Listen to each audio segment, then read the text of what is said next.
Fred. All right. Fred. Like, dude, you're an idiot. I'm doing very well, Jen. Is it just going to be me and you, or Eli and Zach going to pop in? Yeah, they'll talk every once in a while. Every now and then we'll kind of He was already here right away. It kind of, well, we're used to you attacking us, so.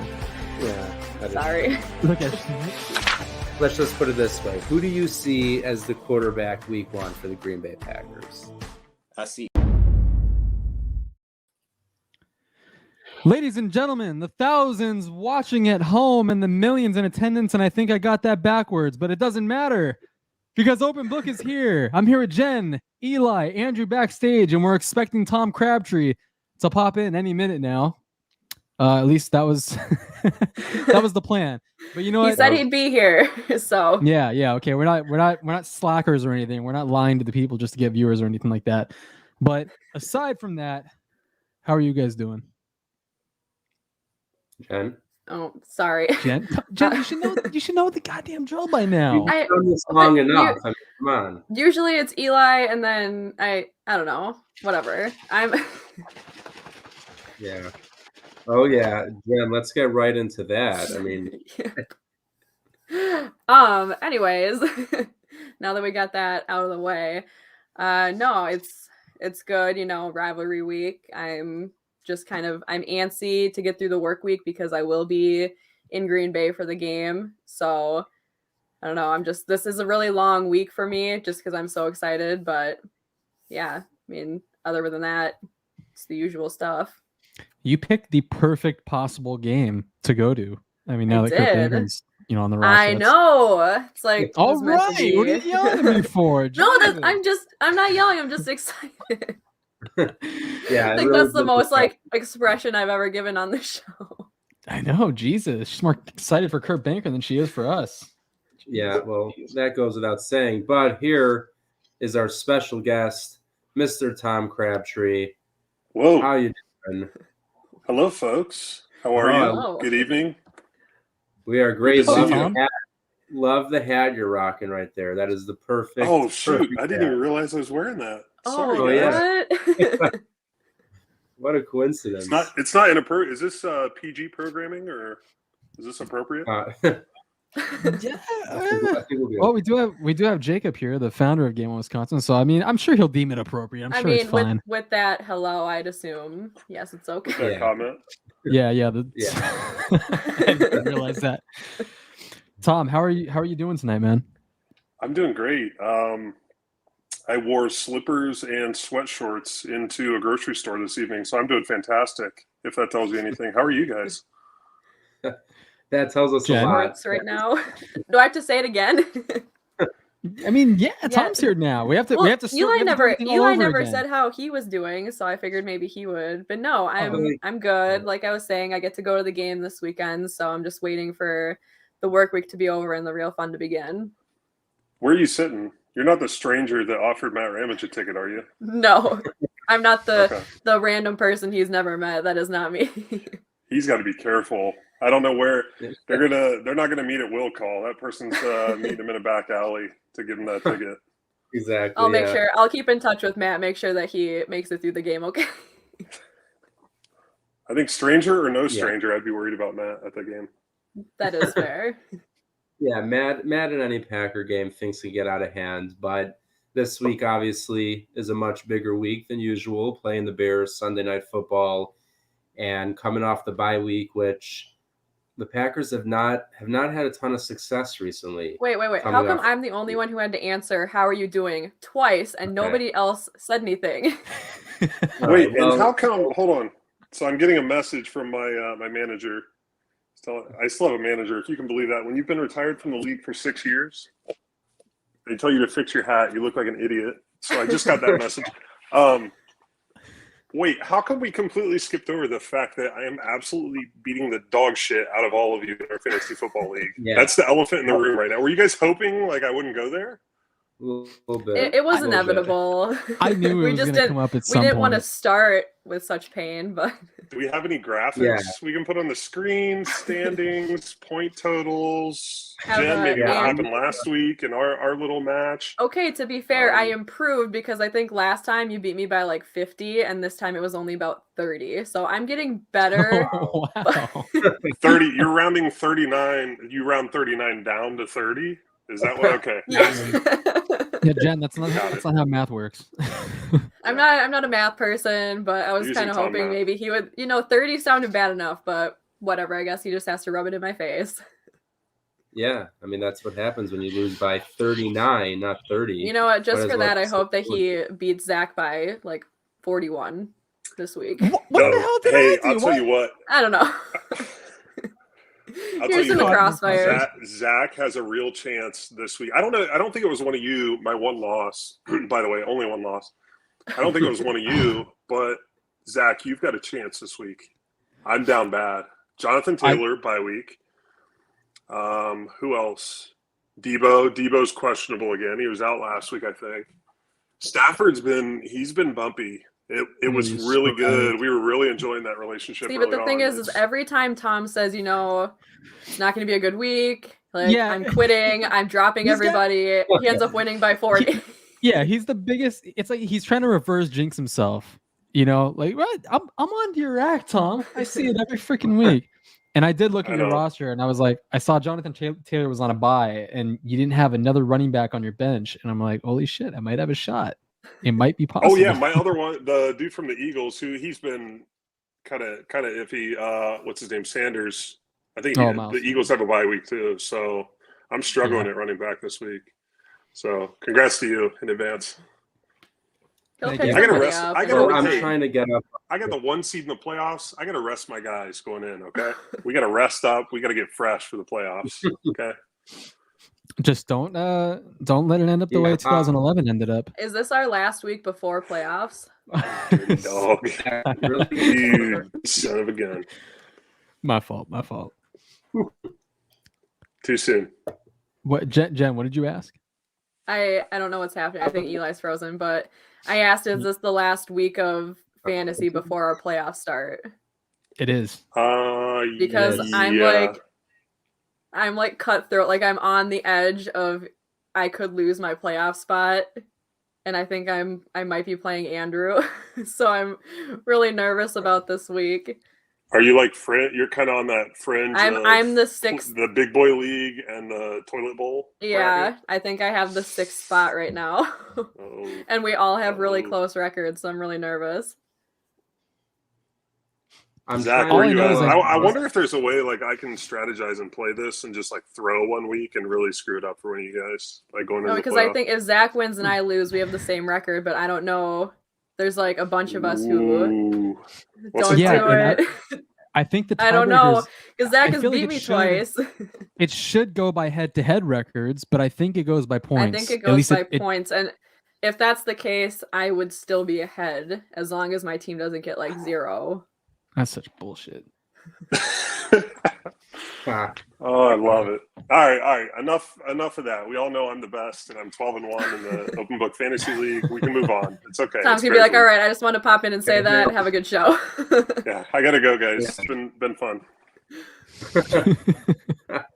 yeah, but after like the first 7 weeks of the year with me, Zach, and Jen at 8, 9, and 10, I would like to pat myself on the back for making a nice comeback. And here, for everyone who hasn't seen us, it's not a great picture. Is this but the best? here's our current standing. My screenshot thing didn't work on my computer, so I'm going off my phone. That's the But best as we you can can do, huh? see, Tom currently has a 4-game lead or a 3-game lead on everyone in the league, which it's really not too close. And Jen, you're in the 6th seed right now. I know my brother, who's in the 7th seed, is very much hoping to see you lose so he could sneak into the playoffs. But I guess I know people are going to be hoping I lose more than Tom this week. Well, Everyone's Tom at giving this up on point, shooting he for could Tom to lose. I'm not gonna Yeah. lie. Like I've just had this mentality of kind of staying in my lane. I didn't realize I was that far ahead, guys. If I'm being honest, I knew I was doing pretty Oh well. my god! Didn't realize I was that far ahead of everyone. Yeah. And like the drop off from 1 to 2 and below is astounding. It's aggressive. Yeah. We have a serious buildup in the middle right there. I feel like this last week, a lot of people could fall in and out of the playoffs, so it should be a lot of fun. Yeah. But I'm just saying. back. Hold on, no, I get to gloat a little bit. All right, I started with. What like have I done? I've hijacked the whole show. This is That a was gonna fantasy happen show anyway. now. Yeah. I started like 1-7, and then I've won 4 out of my last 6. So I'm on my way up right now. And if I get in the playoffs, I'm just warning you guys. Not gonna All right, happen. I'm gonna cause some hell. Yeah, I guess Me and Jen, me if and, you and my brother lose and Zach, Tevin you Coleman. win, I think you'll jump into the. No, because I checked the points. I have like over 100 more points than Zach. Oh, so Zach, you're just trash. Get ready for the toilet bowl. There's nothing you can do. Toilet bowl bracket, baby. Oh yeah. I just have to hope that I either everybody below me loses or I beat Andrew. I don't know. Yeah. Well, it would be fun actually. Very nervous. I think I need. Am I in 3rd or 4th? I'm in 4th.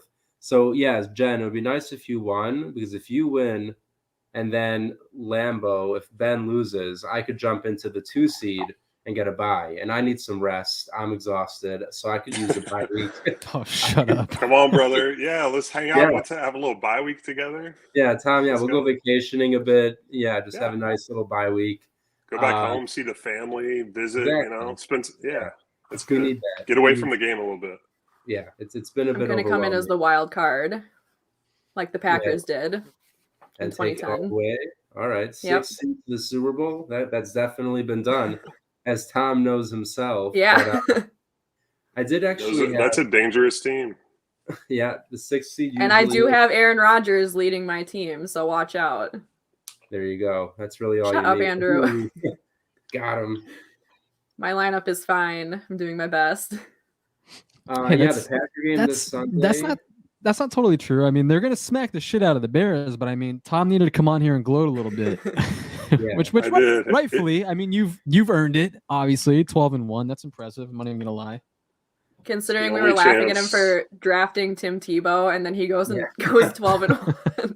Yeah. Well, not only that, but when we had the draft, I want to say I was like 3rd or 4th pick, and somebody gave me shit for, I think Kamara. Yeah, me. thank you, Eli. That was Gave me me. shit for Kamara. I want to say Kamara and Derrick Henry were on the board when I took Jonathan Taylor. Yeah. And you literally said, like, oh, thanks for Derrick Henry or whoever you picked. And I was like, okay. Yeah. Now look You where we're knew at, huh? something. You knew something I didn't. Yeah, I took Kamara, and yeah, he's spent most of the season injured, and I've watched Jonathan Taylor just score all the touchdowns in the I watched that NFL. too. It's been I nice. do have Jonathan Taylor in a different league that I am winning. So I think Jonathan Taylor is just the key to success. Jen, you keep bringing up this league that no one's ever. Do you want me to bring up this league? He has a league with all of This the. right, league all right. exists. Moving on. Moving on. Next I topic. promise. No, this league. I have This other league. friends. First of all, Well, let's not get ahead. What's I the will point of getting say- on here and lying, Jen? Yeah. and now it's like taking as long as possible to load. Well, Okay, Jen first of all, does- look at that. I haven't Some opened my internet app, issues, but huh? there's all the confetti because I won again. Oh, we're so proud of you. But No, seriously, will I'm admit, good at fantasy football, just not here. in the Pack-A-Day League. I think I've had my worst season ever. I started off, I think, 3-1. I've lost 8 straight to close the season. 10-3. 10-3. It's solid. like not. It's blurry. Definitely, it's not. I focused. know. I needed Yeah, to focus. That's okay. Can you see Jen, it? we'll you're take getting it a with lot it. better at the Photoshop. That's actually impressive. 10-3. How I can do it live in my life. Yeah. Yeah. Congrats, Thank Jen. you. Think? 10-3. It's beautiful. 10-3. Yeah. Imagine being 12-1 though. Yeah. Got him. I mean, Jen we is can't all be Tom 10-3. Crabtree. Yeah, playing against herself and then no one else potentially. No, but there's other people. in there's this. other people. It's fun how you have to continue to convince yourself. But I'm gonna have to like find my friends and make sure because they wouldn't vouch for me. They would be like, "No, Yeah, she's no. paying us to say this." that makes sense. I would agree with that. But let's get to some actual real football for a minute and talk about real quick, the big news of at least today, Jair Alexander making his first appearance at practice since week 4, I believe it was, when he hurt his shoulder. You heard it in week 4, yeah, against Pittsburgh. It's been a long, long time. Obviously, it doesn't mean he's going to play this week, but the 21-day window has been open. Ian Rappaport, I think, reported it could be this week or next week. That's obviously huge news, and it's exciting to see him back on the field. I mean, I don't know who he's going to cover on the Bears. Not like they really have any receivers to talk about. Definitely not a quarterback, but speaking of their quarterback, it's going to be Justin Fields is what it looks like. Zach, why don't you kick us off real quick? Any difference for you between Fields and Dalton? I actually would prefer Fields. I think Dalton, just being a veteran, is a little bit scarier than Fields. Look, I've said this like multiple times, man. I love Justin Fields in college, and I hated the fact that the Bears got him because I think someday he's going to be a great quarterback. Maybe not right now. You know, when he leaves the Bears, he'll be fine. Yeah, whatever. I think, when he's playing, I guess a couple years down the road and he has some chance to refine his game, I mean, he'll be really good. He'll be a problem in the division. But right now, I mean, I know I would definitely rather have Andy Dalton because you get Justin Fields, you get this guy's mobility, you have the threat of his legs, and I mean, when you get a guy that can get out of the pocket and extend plays, I mean, as good as Rasul Douglas has been, as good as Eric Stokes has been, Shannon Sullivan, sporadically, these guys can't stick with their assignments for 8-9 seconds. Eventually the play's gonna break down, guys are gonna get open, and Justin Fields can extend plays. So I mean, it's a big difference having him out there as opposed to Andy Dalton, and I think that would be like the Bears' X factor pretty much on offense, because I don't think they're going to run it down the Packers' throats. I don't think David Montgomery is going to, be a huge factor. As good as, he had a great game last week, but, against this defensive front, the way they've been playing. By the way, not to change the subject, but real quick, can we all take a minute to appreciate the Lions beating the Vikings? I think we all took a lot of enjoyment in seeing the Vikings. It was so... I don't think I've celebrated a non-Packer game, like a non-Packer win, the way I did when I watched that last play. Absolutely phenomenal. What the hell were those DBs doing? Well, they were standing right there. I thought they were out of the back of the end zone. The guy literally, St. Brown had 5 yards in the end zone of freedom just to turn around and catch the ball. It was perfect. I watched that over and over. But I still can't figure out what was going through the DB's head there to keep backpedaling and giving ground and knowing the goal line, literally the end of the game is right there in front of you, and you're just like continuing back. Hey, go ahead and take it. Dude, protect the goal line, get a couple yards deep maybe, but that was kind of insane. I don't know if that's bad coaching, bad playing, combination. I don't know. It's the Vikings, so it's probably a combination, but that was wild. Good for the Lions. I was happy to see that. I like Dan Campbell. It looked like he was trying, he got antsy and he thought maybe he was going to try and play like the corner. It looked like he was about to flip his hips towards the pylon and try to play the corner. Which is weird because I could be wrong. He had position, he was out. He had the receiver leveraged outside. He had help inside. You're not going to get beat unless you're the slowest man on earth. Why would you keep giving ground and not just play up on that guy? You got help inside and you have outside leverage. I don't know. It's weird. Yeah. The Super Vikings. And then the week before was when Cousins tried to take a snap under guard, right? We got to point that out. Yeah. That idiot. Yeah.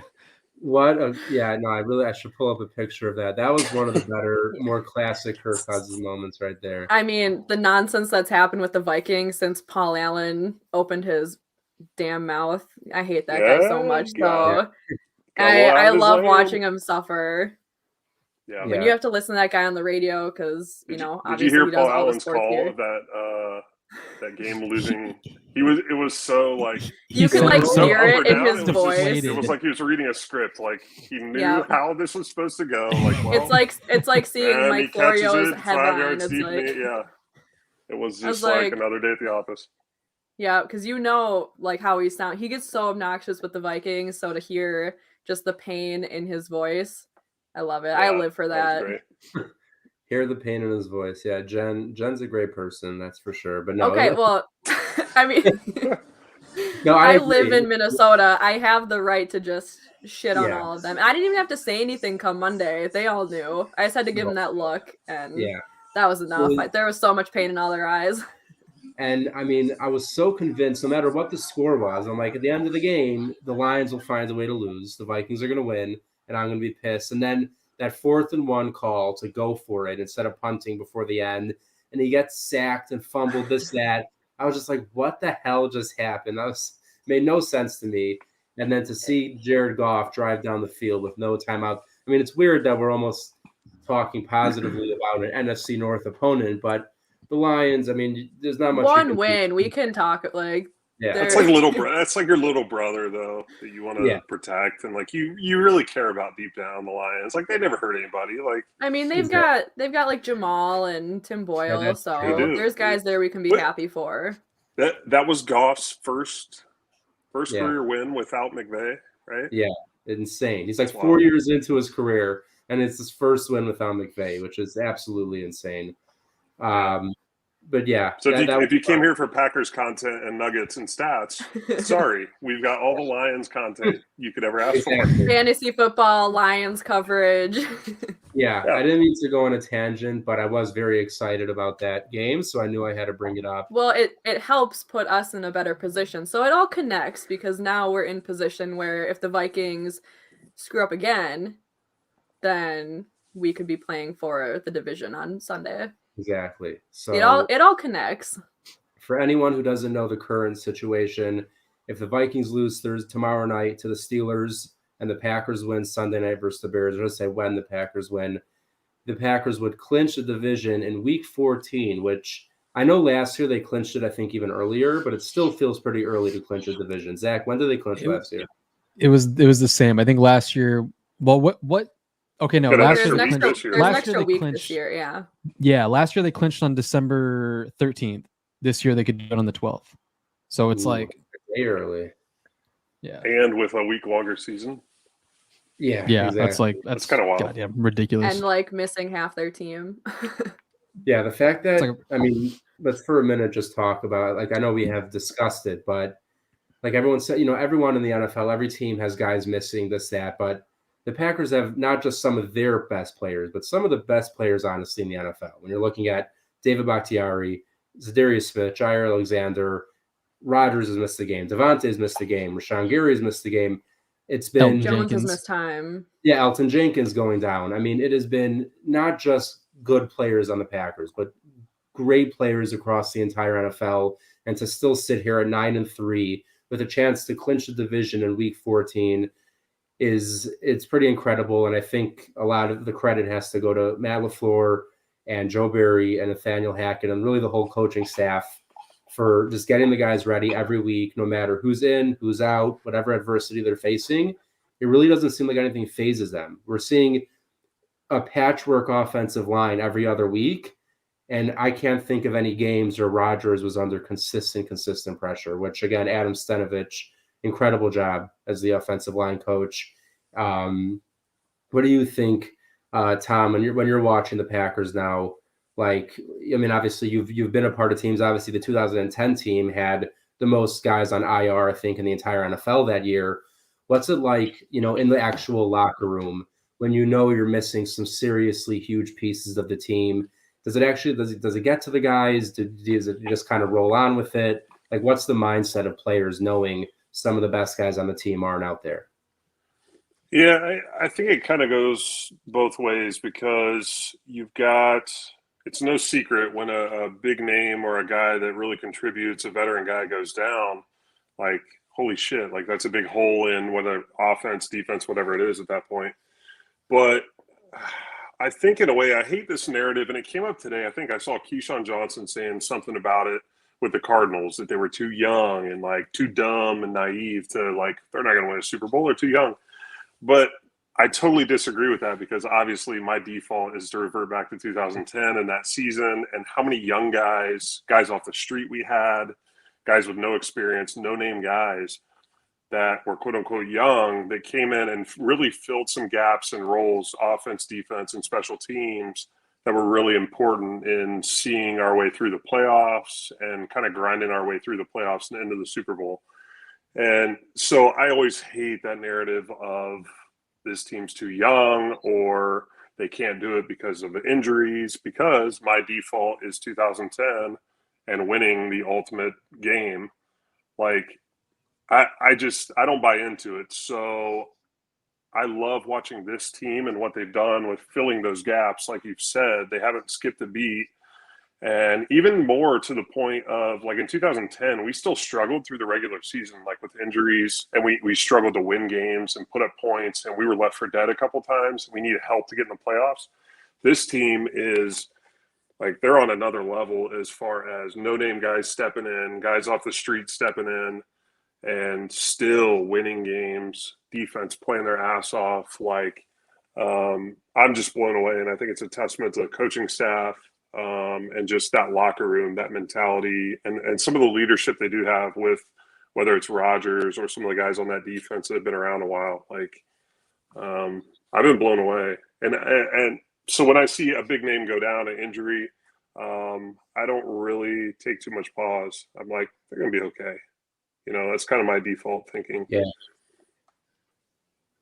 Well, yeah, I definitely like to, I mean, it's been kind of just a relief to see that really none of the biggest injuries on the team have taken such a huge toll. And obviously when you talk about Jack, I will let you take from here. I mean, I know how much you love Mr. Douglas, but when losing Jair, it would be, you know, we were looking at, and obviously Kevin King's been hurt. It was really Eric Stokes was like our default cornerback one. And then it was, what can we put up behind him? You know, it was Isaac Yadam and this, that, and Douglas comes in and makes such a huge impact. Yeah. What do you think? Like, well, and even Stokes hurt his knee in warmups that one day too. Yeah, that's true. What was it? So was it the Niner game? No, that was a while ago. But yeah, he missed the game randomly after hurting his knee in warmups. But what do you think they're going to do, Zach, when, and hopefully when Jair comes back? Because obviously you can't just put Douglas back on the bench. You can't put Stokes on the bench, really. He's been very good. How do you see them lining up that backfield? I mean, that's the golden question, right? I mean, you don't bench Rasul Douglas based on how he's playing, and the Packers aren't going to send their first round investment to the bench. I think the only logical thing, you know, at this point is, you know, Shannon Sullivan continues playing kind of in a pinch in the slot. You throw Jair Alexander out there, you can kind of swap him from the boundary into the slot every now and then. You know, he'd play on like a rotational basis, kind of like Kevin King has been doing, when he was healthy. And you know, Jair Alexander, he has that experience in the slot. He has that experience. The only thing, like the biggest issue I have is with that is if you play in the slot, you need to be required to be active in the run game. You have to be able to crash down and make tackles and be physical. And I don't know if the Packers are willing to take that risk with a shoulder that I'm assuming isn't 100% healed. Yeah. So, I mean, that's going to be a little tricky thing to navigate. I don't think the Packers, the nice thing is, too, they're kind of playing with house money at this point. Like, they're not in a desperate position where they need Alexander to play right now, right this week. I'd be shocked if he plays this week, at least in a significant role. I just think they've been playing so well as a defense. Like, there's really no need. Let's kind of ease him into it. Let's get some practice under his belt, and let's go out there against the Bears, who, you know, all jokes aside, they're not a big threat downfield, like passing game. Like, I don't think they need to rush Alexander back. I'd be shocked if he plays. Yeah. I think it'll be kind of like a David Bakhtiari situation. You know, they'll designate him to return from injured reserve, get him back on the roster before that 21-day deadline, and just kind of like, you know, keep him out, let him heal, probably have him for the playoffs. You know, I honestly wouldn't be surprised if he plays at all in for the rest of the regular season.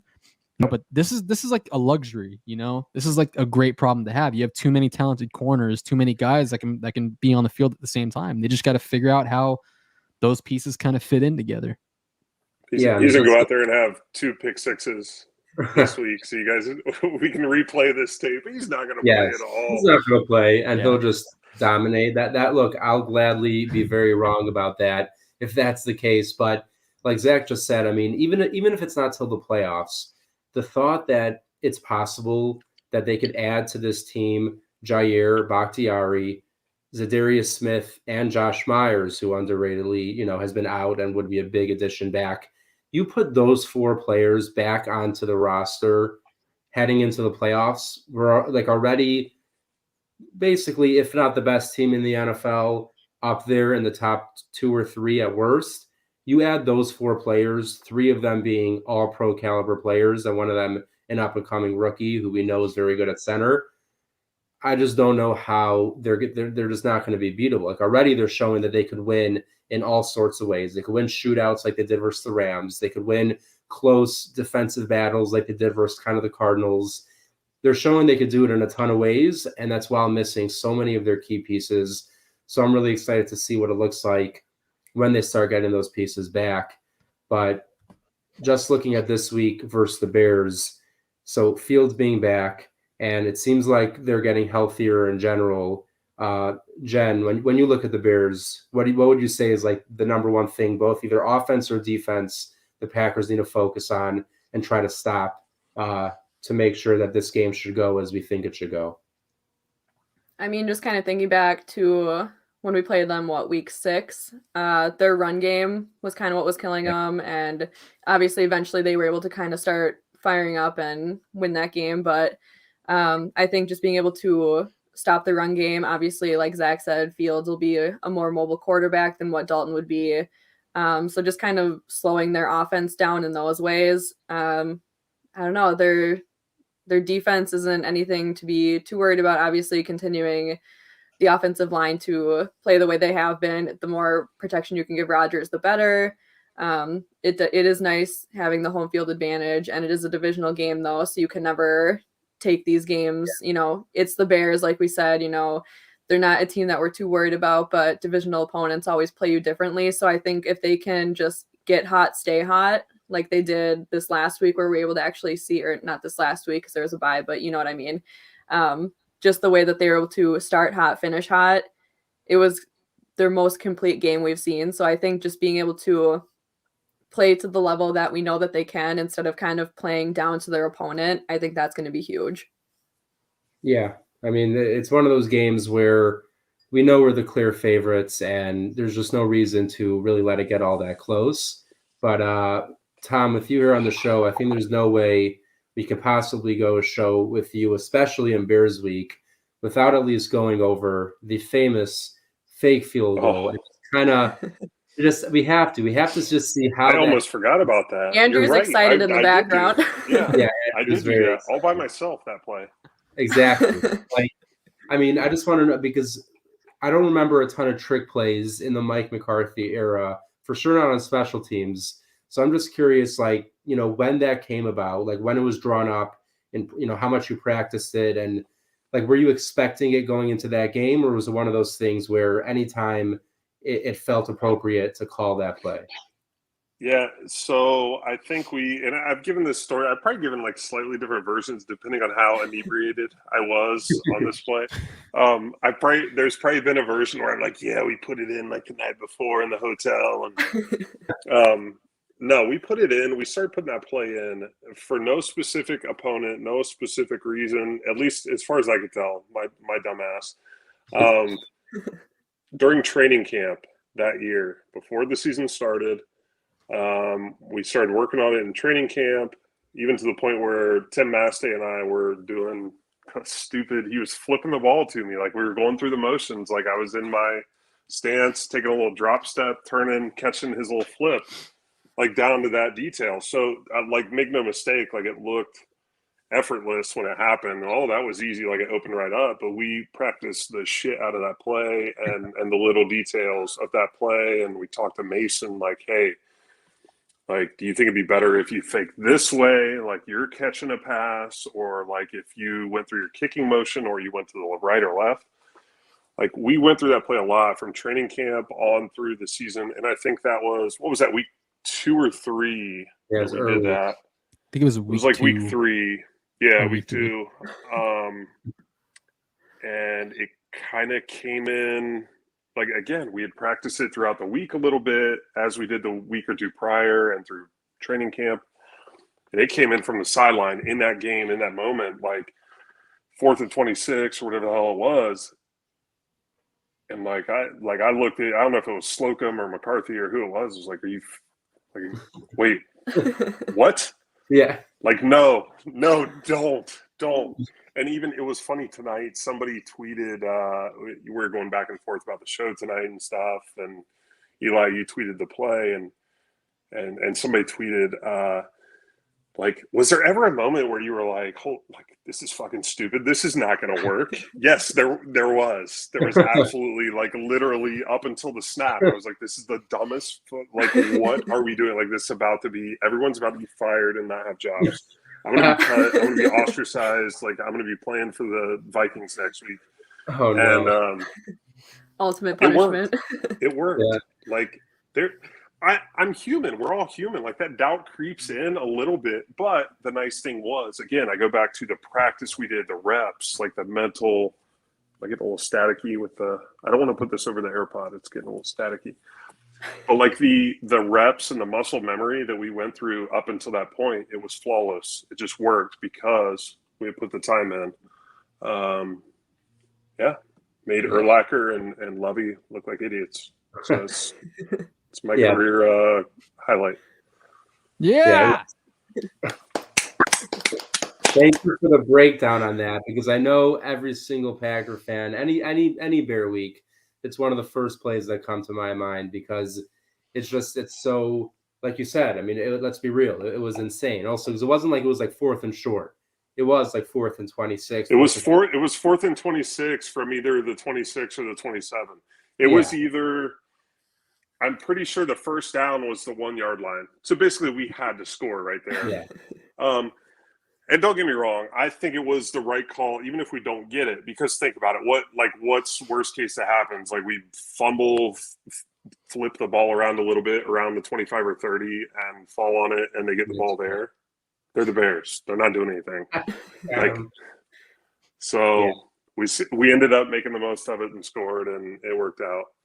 And my biggest regret, and he tweeted tonight, TJ Lang, who was he thinks he was catching up to me on the play, or like he was as fast as me, whatever. I do regret it. Like, in hindsight, it would have been pretty fucking sick before I crossed the goal line to like pitch it to him. I don't even know if he was at my right or left. Just pitch it to him and let him get the touchdown. Could you imagine? Oh, that would have been great. That would have been so, because also a small backstory to that play. At the moment, I'll be honest, I was just getting to where I was watching the game. So I was following it on my phone. So I'm just following the game cast like on ESPN. And all of a sudden I see Tom Crabtree touchdown. And then I see in parentheses Tim Mastay. And I'm like, what the hell is going on right now? You're like looking at the roster like, wait, is this South Dakota State? What am I getting notifications for? Like, my app is broken. Yeah, I kept refreshing, and I'm like, okay, it's a mistake. There's no way Mastay just threw a touchdown. I was so confused. But then to think that if it would have been TJ Lang touchdown from Tim Mastay, I would have just thrown my phone out. Like, for like 30 yards? What went through your head? What was the image? Like, oh my God, like, yeah, like your imagination, was it like Mastay airing the ball out? Like, yeah. Because that's also, I didn't see that it was a fake field goal. So my head was like, Tim Mastay just faked a punt and must have just aired out a bomb to you to catch it for a touchdown. Then I guess you're like, wait, why is Tom out there? Like, what is he doing? Yeah. What's going on right now? Exactly. He's not a gunner, that's for sure. But it was it was just very funny to see it just in words and not actually see the play. But speaking of words, before we get to more talking about plays, Zach, your weekly tradition of killing it with our Tech Ventures ad. Why don't you take it away real quick? I think killing it is probably a very loose description of it, but okay. Tom, I'm going to make myself look like an idiot right now, so just forgive me for that. I have a weekly obligation to read this ad. Let's go. Ladies and gentlemen, everybody watching Open Book, this show is brought to you by Tech Ventures. The goal at Tech Ventures is to collaborate closely with founders throughout all the investment and fundraising stages, turning their visions into successful companies. Since 2020, Tech Ventures has helped turn great ideas into profitable businesses that make an impact on industries, communities, and beyond. And beyond. Oh, Thank fuck you, Eli. Don't steal my line. Well, I thought we were going to time it right. You had a very long pause there. I wanted to get the motion. Dramatic effect. Tom looked very sold through the whole thing. He's going to That go was invest in good. Artec. I want to hear more. When we hop off here, you guys stay on. I want to talk to you about Artec Ventures. Yeah, I like cool, the fact yeah. they're invested not only small businesses, capitalism, people. That's a big one for me. Like the people, the relationships, and beyond. Like I want to know what else is out there. I want to talk about it. like, Artec Ventures. It's about the people, as a wise man once said. Yeah. Always about the people here on Open Beautiful. Book. Thank you. But Tom, this is kind of like a random question, but I always wonder about it because I was just watching practice today and I was watching everyone come outside. Obviously, it was very cold in Green Bay. And I've always been watching, especially obviously being a Packer fan, like when it's cold as hell outside and it's ridiculous, it's 5 degrees or it's negative degrees with wind chill, this, and you see guys out there in short sleeves, no sleeves. You're just wearing the thin pants. Like how does it work? Like, honestly, I think in my head, I'm like, are these people human? Because I was just actually in Chicago for the weekend and it wasn't even that cold. And I was, bundled up, I had a shirt, a sweater, a coat. I don't know, like, do you just not feel it? Does the adrenaline take over? How does the cold not affect? It doesn't seem like it affects players, at least on the Packers, maybe on the Bears. Cold weather teams, they just do it. And to me, it's something that's very underrated. Like, how did you feel playing in the freezing cold in Lambeau? So I think I'm kind of a special case because in practices, I was usually no sleeves. Usually. Most of the time, no sleeves because I got a lot of reps, not only at tight end, whether I was first, second, third, fourth string that week, whatever it was in the game plan. I always seem to get a lot of reps. J-Mike need a breather. Different story. I had to get a lot of practice reps or special teams reps too. But when I got in the game, it was like I found it's mysterious. Like I found I wasn't as big a part of the game plan as maybe I was during practice. So I had to be bundled up. Like the sleeves actually held during the game when I'm on the sideline to get my 8 offensive plays for the week. But I imagine for the guys that get 60 offensive snaps, call it for a tight end, 50 to 60 snaps. Like I couldn't imagine being in sleeves, getting that many reps because it's no matter how cold it is, your body's working that hard. You're putting out that much energy. You're sweating that much and you're working up that body temperature that you probably don't notice it to a degree. But I would say for a guy like me, it was kind of hit or miss game plan wise, how many reps I got and then special teams. I went back and forth. This is a long-winded answer. I went back and forth, sleeves, no sleeves. I don't know. It was a roll of the dice for a guy like me. No, yeah, I don't know. I know for me, it just looks a little bit insane. But here, all right. I never got like a sense of like, oh, this guy's tough. He's out here with, in a tank top and pregame warmups. Like that doesn't really compute for me. I don't really get why guys do that or feel the need. Yeah, it kind of like the Giants before the 2016 playoffs coming out shirtless. That really ended up well for them. But I am curious. I lost the comment. Oh, here. We need to know about your music taste. Nickelback or Creed? Or neither? I would go Creed there. Mark Tremonti, if you don't know, Mark Tremonti, guitarist, lead guitar for Creed, he's one of my favorite, genuinely one of my favorite like musicians, guitar wise. He does a solo band. He's really good, very talented. Scott Stapp, I've had a little back and forth with him on Twitter, and that's one of my perks of playing football was yucking it up with Scott Stapp on Twitter a little bit. So I would go Creed. Chad Kroger's kind of a dick from what I hear too. Forget that guy. Yeah, that doesn't help. That's always a good thing to find out. And so looking at this Bears matchup, and obviously, again, the Packers, they come in I think they're like at 12.5-point favorites, which seems, I mean, it wouldn't be crazy, but like I feel like I don't see very often double-digit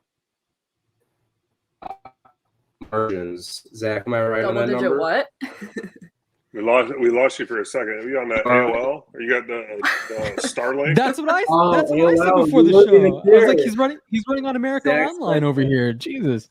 I say I'm that, and I using the use hot like my main personal email is my AOL email from high school. Not even kidding. Pathetic. That's actually pretty cool that you still have that, because I don't think many Better people do than hot nowadays. Don't forget your roots.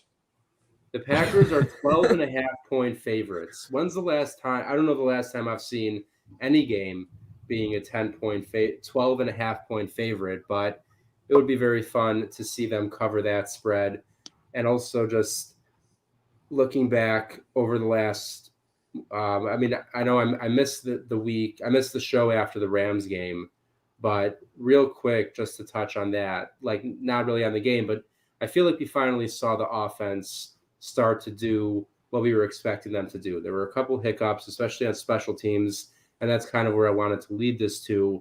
I don't know, maybe it's just me, but I feel like the bye week and just moving forward, I'm starting to feel a lot more confident in Mason Crosby specifically when it comes to special teams. And Tom, I guess you know, obviously being in locker rooms before, like watching the Packers this year, have you in your head, have you been able to pinpoint anything like what you maybe think the issue with the kicking has been? As a, you know, the holder, the snapper, is it Mason? Any idea what that issue might be, or could it just be a combination of the whole routine? So to be honest, I'm not like I know they made a change at snapper at one point during the season, right? Yeah. And I don't know, not too in depth. I'm not in there like breaking down film or like doing, you know, timing or the rotation on the ball or the height or whatever. But that's my first, where my mind went to is they made the change, I want to say a couple weeks after the Bengals game, which is where the wheels fell off, it seemed like. Like, what the fuck is going on? And then they made the snapper change maybe slightly thereafter. And we've still seen those struggles. So that tells me there's something there they see internally, like whether it's the time or the hold or how that snap is getting to the holder. So my mind instantly goes to the snapper. And then obviously from there, it's a combination of things. At that point, when you got that kind of an issue, it's a mental thing for not only the holder, but for Mason. And I feel terrible because he's a hell of a kicker, has been for years. And to see that they made that snapper change and he's struggling, like it just tells me like a lot of pieces are kind of off there and they're trying to figure it out. And hopefully things come around through the bye week and through getting used to this new snapper, who I assume they still have. I could be saying that they're on their like third or fourth snapper since Bengals. Same guy. Okay, good. No, Awesome. I knew that. I think it's a combination of things because it does creep into Mason's head. That's only human. And unfortunately for him, it's, you know, one miss hit and then another, and the snap's not quite right or what he's used to, or the timing's a little bit off. Like it's such a precise skill. It's not, I hate the fucking people that say that's your only job. You go fucking kick that ball then. You try. Yeah. I would give those people that say that, like, I will give you 5 years of dedicated, like, kicking, coaching, and work and, like, one-on-one time to even go out and perform in a quarter of the manner that a guy like Mason Crosby does. You won't come close. You have no idea what a precise and, like, refined skill that is to be able to do that for so long. And, yes, how mental it is as well. So I feel for Mason, and I'm hoping, I love that they're sticking with him through it. They're not bringing, as far as I know, they haven't brought other kickers in to kind of ruffle his feathers or do any of that. Like we saw McCarthy with, I'm glad they've stuck with him and had his back. They have a guy in the practice squad, right? But I'm assuming that could just be like you know, with like COVID and stuff, you know, there's a lot of different reasons why you could have a guy like that just kind of sitting on your practice squad. I don't think it's more of like a, you know, in case we want to replace Crosby, it's just, you know, you never know if you could lose him. And that's fine. That's the other side of it too. Yeah. Like, look, this is a business. It's, you got to perform, you got to put up or shut up or get out or whatever. Like I'm not sitting here trying to make excuses for Mason. Like he's got to make his kicks. But at I the same think time, he's earned that respect though, to like, yeah.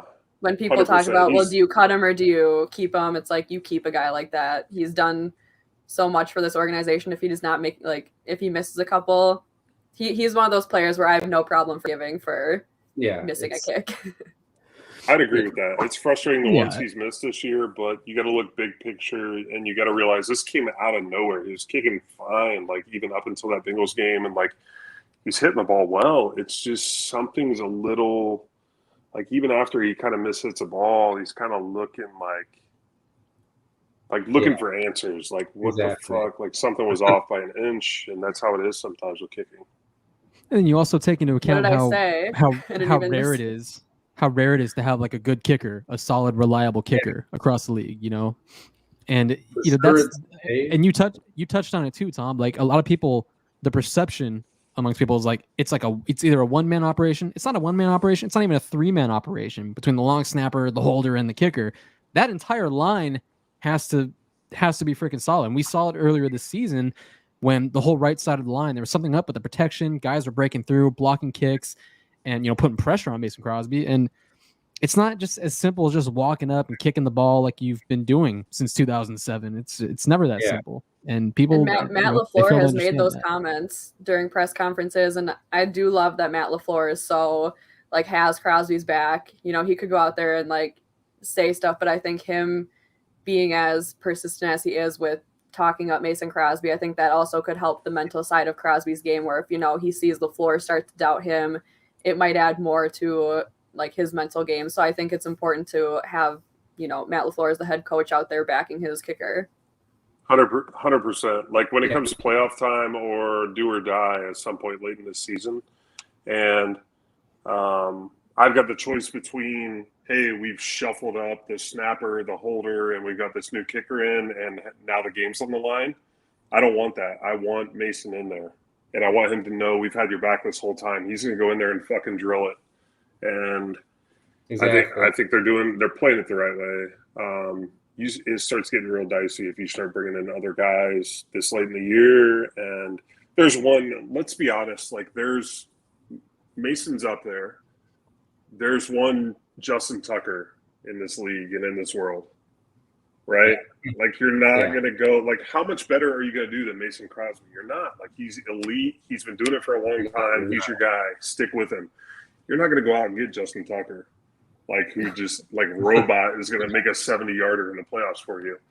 So I think they're playing it the right way. They're playing it the only way you can. I'm trying to be serious and listen to what everyone's saying, but apparently the chat, I said something funny and now the chat is. What did I say? You said organization. Organization? Yeah. Is that like not how you say it? Organization? Downtown? Like most people say just organization, but organization? Close enough. But, what? Downtown? What's wrong with that one? I didn't even say that. You're just trying too hard. I don't know. We never said overthinking how but that I don't think I said downtown, so I don't know what's happening. Which is kind of like what I'm not a hockey coach. what Tom said though. I mean, even versus the Bengals, after missing 3, 4, 5 kicks, whatever it was, when it came down to that final kick, I mean, LaFleur said after the game, he looked at Mason and he was like, "You got it," and he said he just saw it in his eyes, like he has it. And like you said, bringing in a kicker this late, there's no way that's going to be a comfortable situation. No one wants to see, a playoff game come down to a field goal from a new kicker where we don't really know what's going to happen here. So Mason, he's had his struggles, but at the same time, I do feel overall very confident in what he can do. We've seen it for 15 years about, and like you said, I think they're handling it right. I think it was weird. I mean, in my opinion, I thought it was a little weird, the switching of the snapper, because the reasoning behind real quick, did I lose you guys? I have no camera on the. For a second, you popped out for a second, but but you see like it. Let me rejoin if I can. Okay, and there goes Tom. But now the show's gone to shit. Yeah, I'm getting like roasted in the chat. I don't even know what I did. Yeah, no, that's like 30 comments. I know. It's because of your accent, man. It just Is it really that bad? Well, when you said organization, I was very close to saying something. Okay, this is a funny comment because when I moved to Green Bay for school, all of my friends who are from Wisconsin, they told me like they would draw the map and put Minnesota in Canada. So that, yes, my O's. I'm sorry, it happens. But that league that I'm in, I'm actually the Canadian Football League because I don't know what happened. Sorry, guys. Hey, ladies and gentlemen, we have Tom Crabtree on the show. Hey, let's talk about fantasy football. just right. restart like a radio show where you start at the hour, the top of the hour, and just redo. Yeah, Jen was talking more and more. Yeah, about I'm her trying to figure team. out. No, I'm just because I'm getting like roasted in the chat and they're calling me Canadian, so I was just trying to explain like. Yeah, I get called you're basically Canadian. I mean, which is why in the league that I'm winning, I'm the Canadian Football League. I'm the CFL because it doesn't even count then. It's not real football. Yeah. You're right. In my fake league, I'm not even fake football. Winning. Okay. Oh man, that's great. But before we head out in the next couple minutes, as we always do on this show, 1 and 12. 1 and 12. No, you got to flip that. But we obviously have to do our score predictions for the Packers Bears Sunday Night Football, Lambeau Field. So, Tom, why don't you kick us off? How do you see this game going down? Justin Fields back at quarterback for the Bears, and the Packers coming off a bye. So my real quick synopsis, I wanted to go around the horn here and see how we felt about Fields at quarterback versus Dalton. I think I tweeted this around draft time. Like when he was drafted, I was like, shit, I love Fields. I hate that he went to the Bears. Yeah. I'm a Michigan guy, and that's how much I like this Ohio State kid. I'm going to go – I like him, his athleticism. I'm going to go Bears win. No, I'm just fucking kidding. I don't like him that much. I'm going to go. He couldn't even finish the joke. Are you kidding me? I'm going to go Packers 31-13 over the Justin Fields. Love the sound of that. Jen, let's go clockwise to you. I was really worried. That was really close to my prediction. I also had Packers at 31, but I had 31-17 Packers. And I'm really disappointed. Nobody even let me talk about Kurt Benker. No. I was going to wait till after the prediction so we can get to the final big piece of news. I was about to yell. It's like the only news that came out that I was really excited to talk about. Wow, very nice. Jair Alexander's offended. But it's weird that you both said 31 because coming into the show, I had the same exact number. Going with Liar, cheater. Wow, unbelievable. No, but I was actually going 31-14. I think the Packers take care of it. I know. There's no way. Are you going to tell me when we get to Zach, we all four had 31? I feel like you said 31, and I was like, oh shit, what a coincidence. And Jen said 31. I was like, there's no goddamn way. And now this guy. Yeah. I just feel 31. I just feel it. But Zach, so you got 31 to what? Keep it going. Hey, I have recorded evidence because I was on a podcast for Bear Report with two Bears guys right before this, and I predicted 31-17. So that is on the record, okay? So do we have the same prediction? Zach and Jen. All right, good. I hope we're right. If they, that kind of makes it fun. If the Packers score 31 Sunday, we're gonna have to do something because we'll have to do this every week because the four of us clearly just spoke it into existence, which would be a lot of fun. But as Jen mentioned, the biggest news of not only this week, potentially of the season, is Kurt Benkert being on the active roster for this week's game. Of course, Jordan Love is currently on the COVID list. Hope he's feeling well. Kurt. Let's go, baby. Good, League's best Halo and Fortnite player. Let's go. Yeah. Follow him on Twitch. Exactly. Get on Twitch. Let's go, Kurt. If you're about that Twitch life, Kurt Benkert is your guy. So, Jen, what were your emotions when you saw him elevated to the active roster and that he was going to be active on Sunday and you're going to be there? So, how are you feeling about all that? I mean, I do clarify when I talk about my excitement for him being elevated. I do hope Jordan Love is okay. I'm not like, screw Jordan Love. It's, it's just a great opportunity for Kurt Benkert. he tweeted he's been in the league 1,319 days, and he'll finally get to suit up. So really excited. Obviously, big fan of third-string quarterbacks, and he'll get to suit up, and I'll be at that game. And he's just a really cool guy. I've had plenty of conversations with him, so really excited. I know Dan and I on Pack-A-Day earlier this week talked about how his entrance through the tunnel for his first game suiting up, he has to re-rent that Halo suit and walk through the tunnel wearing that. It would be at least the helmet.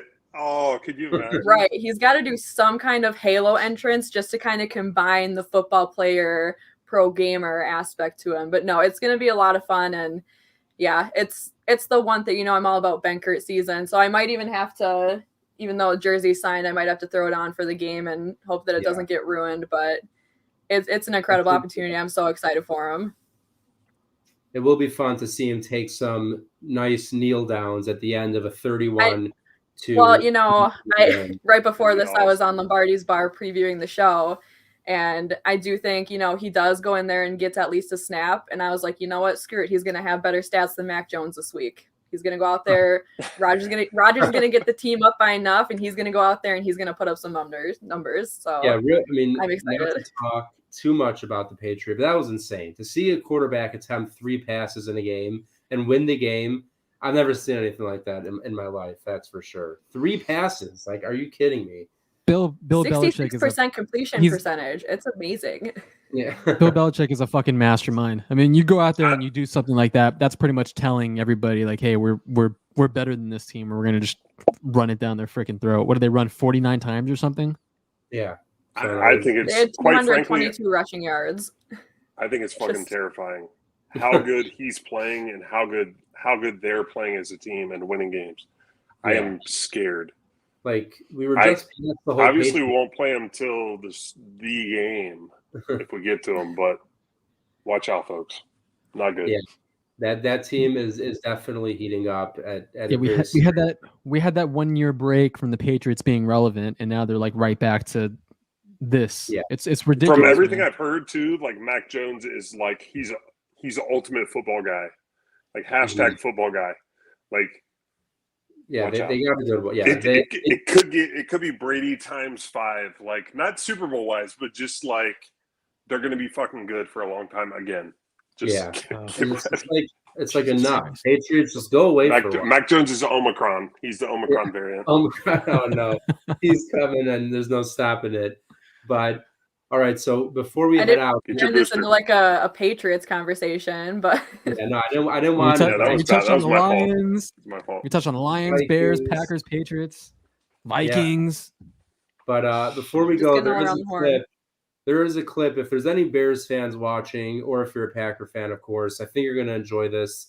Tom, let's see if you remember this. I believe this was a drinking game, so you might not have the best memory. I was just going to say Bears because I hope it's Bears. Bears is correct. Yeah. Oh my God! Oh my the Bears God! Still to this day continue to suck the most. Thank you. God bless.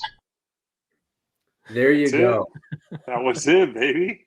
I tweeted that video out today, and I think it might have been Chris in the comments that we have here said that after the Packers win, that needs to play on the Jumbotron at Lambeau. Yes. So however we can figure that out, whoever is, can Zach, whoever sent you the dope sheet, just send that video to them and tell them to put it up on the Jumbotron. How does that sound? I love it. I love it. That might be a little too PG-13 for the Jumbotron there in Lambeau. Or family friendly. It'll be a Sunday night game. Kids shouldn't be there anyways. Yeah, get them out of there. Yeah, who wants to spend their time with their kids at a football game? You're going there to get drunk and watch your team win. No time for kids. But again, Tom, thank you so much for joining us. This was awesome. And obviously any Bears week is fun, but getting to spend the pregame with you before it is awesome. Real quick though, before you go, where did you get that hat and where could I possibly find it? Because I need that. Oh my God, you asked me way too soon. Wait, did I get this from it looks like I hate that you're putting me on the spot. I think isn't that Matt Ramage's stuff? I was gonna say I think I got this from Ramage. Yeah. Here's the thing. Like when you're like my level, you get swag and stuff. It's in my door like every day. Exactly. Like I'm like, shit, where did I get this? I don't know. When you're 12-1 in fantasy, You're 12-1 in the open book fantasy. You just get promotions and letters. Tom, come on, promote this and that. And So I got this don't know. hat. Jacob in the comments, figure out how to get open book stuff to Tom, please. Yeah, exactly. Hey, I will say this. I ordered a gray, the open book. You guys are pushing the merch. I ordered it like 3 days ago. I got a Look at t-shirt that. coming. Yeah, I need everybody in chat, everybody involved right now to go in there, get some merch. Yeah. I got Everyone that on the way. We got the open book merch and all the other Game On Wisconsin merchandise Let's to buy. Jen, what is the exact name of the site? Because I know I'll mess it up when I say it. It's like Cam Catchy. yeah, Cam or Kish. something like I don't know how to say the last word. If of you it. find Dakota Mitchell on Twitter, Yeah, he's got yeah. the link for it. Dakota Mitchell has it, or you can go to Game On Wisconsin, Game On WI on Twitter. But open book merch is out there, and everything else Game On Wisconsin related is out there. And I actually just bought myself the nice black open book hoodie. Zach and Jen, have you made your purchases yet, or are you just waiting around? Oh, Ellie's a cheater. Yeah, that would be. It should be free for us, but I mean, whatever. I'm kidding. Everyone's got to make their money. I get it. Yeah, Eli, you paid for yours? That's embarrassing. A little bit. Like, I couldn't hold myself back. Yeah, what the hell? I have a whole closet full of open book merchandise, and I didn't even pay a single dime for it. Oh no. Well, see, look, worst case scenario, I can always I'll have multiple hoodies, but I'm very excited about that. Thank you to Dakota Mitchell for putting that together and the Game On Wisconsin team for making that happen. But yeah, we are just about running out of time. So before we go, running out of time, we're like 20 minutes over. Exactly. So again, Tom, thank you so much. Everyone, make sure to follow Tom on Twitter for top-notch content at all times at It's Crab. I'm sure you're all following him already. If not, you're missing the show. So get over there. And then for some great Packers, and if you love hockey, right now is the time to go follow Jen, Big Mac _4. Jen, that goal you retweeted last night with the flip and the alley-oop. Trevor Seagrass? Yes. Ooh, that was insane. Wow. That was insane. I think that's the most, that people have interacted with a hockey tweet ever. It's just, that was insane. Hockey gets weird. I keep telling you guys to watch it. Every once in a while something cool will happen. If I was in the net, I would have blocked it, but still. You are. Zach is a new hockey fan. Diehard Chicago Wolves fan, yeah. Oh, yeah. I have long said, and I know we're 30 minutes over now, so what's it matter? Hockey players are probably of all the professional sports most athletic, top to bottom. Just you think about the skill set, the hand-eye coordination, the speed, the coordination. Like it's very impressive. I attempted to play ice hockey during high school for about 4 years. I ended up playing goalie because it involved the least amount of movement. Just stand there with the big pads. Exactly. But skating out, and like you said, the hand-eye coordination to do everything with your stick and the puck and the skate, I could never master it. It is insane. Like it is. And that whole picking the puck up with the stick, that's called the Michigan. So there you go. Your Michigan guy, Tom. Was that late that's 90s, the name. early 2000s, right? From the final Frozen Four. I think the My man first. pulled that off. I think the first Michigan was like 96.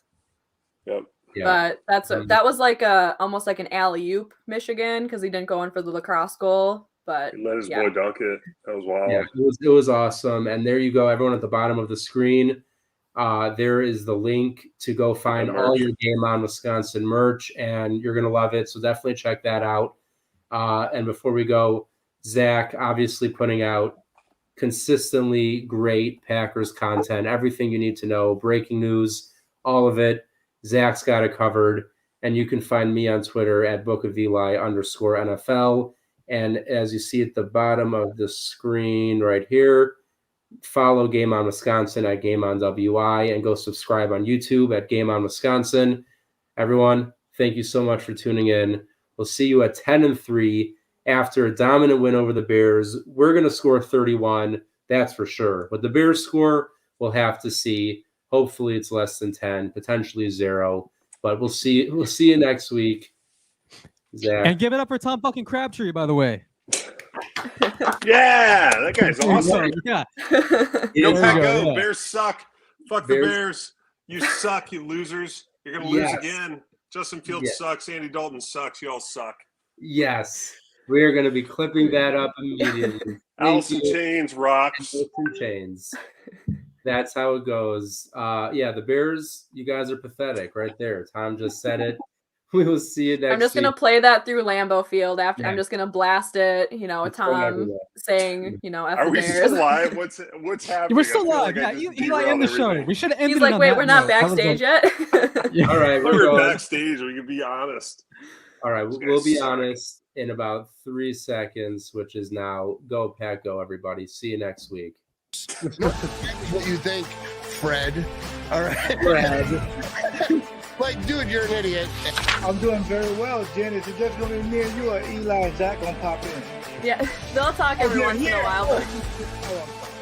Every now and then we'll But kind he was already here happened- right away.